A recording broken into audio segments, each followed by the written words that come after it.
Hey, good morning, Catalina Foothills Church and friends. Early Monday morning here. Just finished a workout. I know I hadn't shaved and changed clothes yet. My voice is a little deeper this morning. I'm not sure why. Probably allergies, but good to be with you. Just go vote today. Pray for our country around that vote. Remember Juan Ciscomani and Linda Evans, who are members of our church who are running. Pray for them. They may or may not be in your district because this video goes pretty wide. Romans 5, the second half of the chapter, can't read it all because of time's sake. Look forward to doing a fuller a grasp of it Sunday in the pulpit. But Paul here is wanting us to see the enormity of grace. And that makes people nervous. People want to talk about our holiness and our obedience. And those are important things to talk about. But so far, Paul has not talked about that. He'll talk about that soon, and we'll talk about it. But here he's talking about the enormity of grace compared to the enormity of Adam's sin. He begins by saying, therefore, just as sin entered the world through one man, and death through sin, and in this way death came to all people because all sinned. He then says, but the gift is not like that trespass, not like that sin. For if the many died by the trespass of the one man, how much more did God's grace and the gift that came by the grace of the one man, Jesus Christ, overflow to the many? Nor can the gift of God be compared with the result of one man's sin. The judgment followed one sin and brought condemnation, but the gift followed many trespasses and brought justification. So one of the points we've been making, and I think that something that many of you may not have thought about, is Paul sees it as essential that people understand the doctrine of justification by faith. We ought to understand that word. It's not simply, it's true that Christ died for us, but unless we understand that in that death, he justified us, he removed our sin and imparted to us his righteousness, that may not have the meaning to our heart, to our mind, to our life that we want.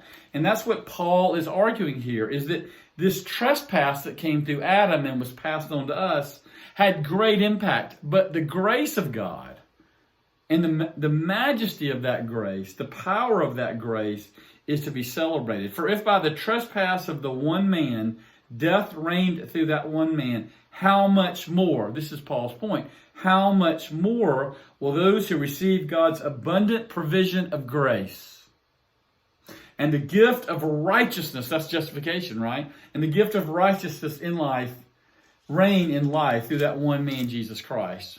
His argument is, sin is powerful and ugly and horrible, and the wrath of God is being revealed against it, but the grace of God is greater. How much more? Our walk with Christ, our love for God, can be discovered in that measurement. How much more do we understand the power of grace and the gift of justification and the work of Christ as compared to the work of Adam? How much more is how much more our heart sings. He says, consequently, just as one trespass resulted in condemnation for all people, so also one righteous act resulted in justification and life for all people.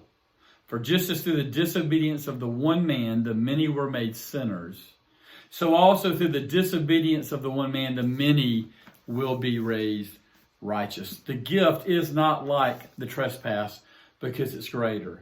The law was brought in so that the trespass might increase, but where sin increased, grace increased all the more. Our ability to understand our justification is related to our ability to understand grace.